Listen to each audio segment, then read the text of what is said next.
మండలం అంతా పనిచేస్తుంది. గెలిస్తే లీడర్ గొప్పతనం, పోతే మీ నెత్తిని తోసేవాళ్ళు. ఈరోజు ఆ పరిస్థితి లేదు. ప్రతి ఊరికి, పంచాయతీ కూడా కాదు, ప్రతి విలేజ్, ఊరు కానీ, ఎస్సీ కాలనీ కానీ, ఏఏడబ్ల్యూ కానీ, ఏదైనా ఏ ఊరికి వాడే రాజు.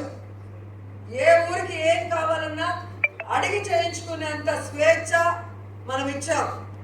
అలాగే ముందా వెనక కాకుండా ప్రతి ఒక్కరికి కూడా, ముందు వాళ్ళకి ఇచ్చాం, వెనకొచ్చిన వాళ్ళకి ఎవరెవరికి ప్రజాప్రతినిధులు చేయగలమో. నా కుటుంబం మొత్తం కూడా కష్టపడింది, లేదని ఒక్కరైనా చెప్పచ్చా? చెప్పగలరా? లోకల్ బాడీ ఎలక్షన్స్లో నా ఎలక్షన్ లాగా కష్టపడ్డాం. ప్రతి సర్పంచ్కి కానీ, ఎంపీటీసీకి కానీ, జెడ్పీటీసీకి కానీ, కౌన్సిలర్కి కానీ. అది అయిన తర్వాత నా ఆపరేషన్ అయింది, అది మీరు గుర్తుపెట్టుకోవాలి. అంటే ఎంత పెయిన్ ఉండి, నాకు ఎంత ఆరోగ్యం బాగలేకపోయినా నా మొహంలో చిరునవ్వు ఎప్పుడూ కూడా జరగదు. అలా మీకోసం మీకు ధైర్యాన్ని నింపుతూ మేము ప్లానింగ్ చేసుకుంటూ అందరినీ గెలిపించాం. నగిరి చరిత్రలో 5 ఎంపీపీలు, 5 జెడ్పీటీసీలు, 2 సర్పంచ్ గెలిచిన దాఖలాలే లేదు ఏ పార్టీలో కూడా. అప్పటికి మనం మంత్రి కూడా కాలేదనుకుంటా. ఆ టైంలోనే మనం చేయగలిగాము. అంటే ఇక మళ్ళీ మనం మూడోసారి హ్యాట్రిక్ కొడితే ఎలా ఉంటుందో ఒకసారి ఆలోచించాలి. ఎవరు ప్రజాప్రతినిధి కావాలన్నా కూడా యునానిమస్ గా అయ్యేలాగా మనం చేసుకోవచ్చు. ఎందుకంటే మనం చేసిన డెవలప్మెంట్, వెల్ఫేర్ మనసుతో చేస్తున్నాం జగనన్న లాగా. కాబట్టి ధైర్యంగా ఉండండి. ఈ 5 టర్మ్లో ఎవరికైనా పదవులు ఇవ్వలేకపోయినా, ఎవరికైనా ఫైనాన్షియల్ గా ఎదిగేదానికి సపోర్ట్ చేయలేకపోయినా, ఆ కొంతమందిని కూడా రాబోయే టైంలో ఆదుకుంటాము, అండగా నిలబడతామని. ఈరోజు ప్రతి మనిషి కూడా కాన్సెన్స్ అంతా మీరు తిరగని అవసరం లేదు. మీ బూత్, ఒక సచివాలయం కింద ఒక బూత్ ఉంటుంది, లేదా 2 బూతులు ఉంటాయి, లేదా 4 బూతులు. ఆ ప్రోగ్రామే ఈ సిద్ధం అనేది. మేము మొన్న వెళ్ళినప్పుడు జగన్ గారు చెప్పారు, నేను చేయాల్సిందంతా మీకోసం చేశాను, ఇక మీరు చేయాల్సింది చేయాలని మాకు చెప్పారు. అదే నేను మీకు చెప్తున్నాను.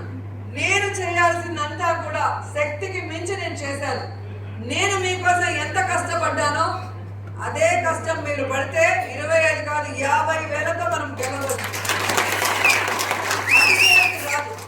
మీ బూత్ లో వైఎస్ఆర్సీపీ ఎవరు, న్యూట్రల్ ఎవరు, తెలుగుదేశం పార్టీ ఎవరు అనేది మీకు తెలుసు. ఆ తెలుగుదేశం అనేవాడిని పక్కన పెట్టేయండి. వైఎస్ఆర్సీపీ మన ఓటుని స్ట్రాంగ్ చేసుకోండి. అటు ఇటు పోకుండా వాళ్ళని బుజ్జగించో, మంచి చేసుకునో, వాళ్ళకి ఏమైనా చేయాల్సింది చేసో.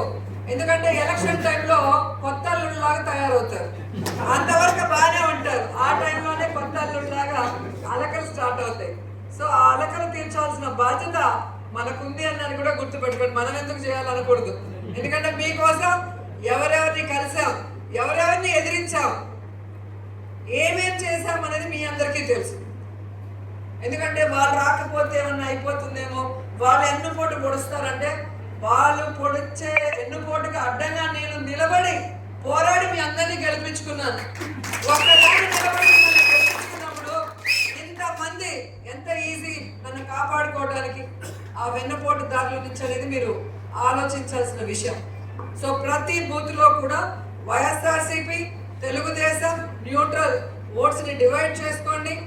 వైఎస్ఆర్సీపీ గతంలో 2019లో పడిన ఓట్లని స్ట్రెంథెన్ చేసుకొని న్యూట్రల్ ఓట్ని కాన్సన్ట్రేట్ చేయండి.